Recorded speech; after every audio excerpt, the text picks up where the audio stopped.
ஒரு நாள் செல்வத்துக்கான கடவுள் தன் மந்திர சக்தியை யூஸ் பண்ணி அசல் ஒரு பிச்சைக்காரனாவே உருமாறாரு. அது போக அவர்கிட்ட லாட்டரி டிக்கெட் ஒண்ணு இருக்கு. அதை சுரண்டினா $1,000,000 கிடைக்கும். அந்த செல்வத்தை நல்ல மனம் இருக்கிற ஒருத்தவங்களுக்கு கொடுக்க வேண்டும் என்பதுதான் அவரோட ஒரே ஒரு நோக்கமாவே இருந்துச்சு. இந்த நேரத்துல அவர் ஒரு மனிதன் சிலைக்கு முன் ப்ரே பண்றத பாக்குறாரு. இவனும் அந்த டிக்கெட்டை கொடுக்க பாக்குறாரு. ஆனா அந்த மனுஷனும் கோபப்பட்டு அவனை துரத்தி விட்டுறாரு. கடவுளும் மனம் முடிந்து அங்கிருந்து இன்னொரு பிளேஸ்க்கு போறாரு.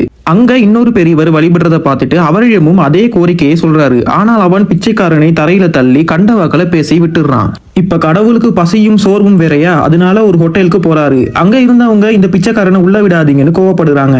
ஆனா அந்த ஹோட்டல் ஓனர் பிச்சைக்காரனை பார்த்ததும் அன்பா உள்ளே அழைத்து செல்றாங்க. வாடிக்கையாளர்கள் இவனை வெளியே துரத்துங்க, இங்க இருக்கிற தகுதியே இல்ல அப்படின்னு கத்த ஓனர் மன்னிப்பு கேட்டு நீங்க சாப்பிட்டதுக்கு உங்களுக்கு டிஸ்கவுண்ட் தரேன்னு சொன்னதும் எல்லாரும் அமைதியா இருக்காங்க. சில நேரத்துல சூடான நூடுல்ஸை கொண்டு வரவும் பிச்சைக்காரனுக்கு அது பிடிக்கல.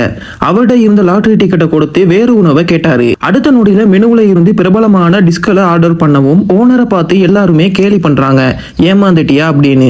ஆனா ஓனர் அதை கேட்காம அவர் ஆர்டர் பண்ண சாப்பாடை கொண்டு வந்து கொடுக்கறாரு. அது போக சாப்பாடை வீணடிக்காம எல்லாத்தையும் சாப்பிட்டு முடிங்க அப்படின்னு சொல்றாங்க. அவரும் சரின்னு சொல்லி எல்லா சாப்பாடையும் சாப்பிட்டு முடிக்கிறாரு. அதுக்கு பதிலா அந்த லாட்டரி டிக்கெட்டை விட்டு செல்றாரு. அங்க இருந்தவங்க இன்னும் கேலி பண்ணக்குள்ள ஒருத்தன் மட்டும் டிக்கெட்டை சுரண்டுறான். அப்போதான் உண்மையே தெரிய வருது, அது ஒரு 1 மில்லியனுக்கான ஜெய்ப்பூர் டிக்கெட் அப்படிங்கிறது. இதை பார்த்ததும் எல்லாரும் சந்தோஷத்துல குதிக்கிறாங்க. இந்த டிக்கெட்டை நீங்களே எடுத்துக்கங்க அப்படின்னு சொல்ல, ஆனா அவர் சிரிச்சுக்கிட்டு இந்த டிக்கெட் சொப்போனருக்கு உரியது, அவகிட்டயே கொடுத்துருங்கன்னு சொல்றாரு. அந்த நொடியில தான் பிச்சைக்காரன் தன் உண்மையான உருவத்துக்கு மாறுறாரு. சோ உங்களுக்கு 1 மில்லியன் கிடைச்சா என்ன பண்ணுவீங்கன்னு கமெண்ட்ல சொல்லுங்க.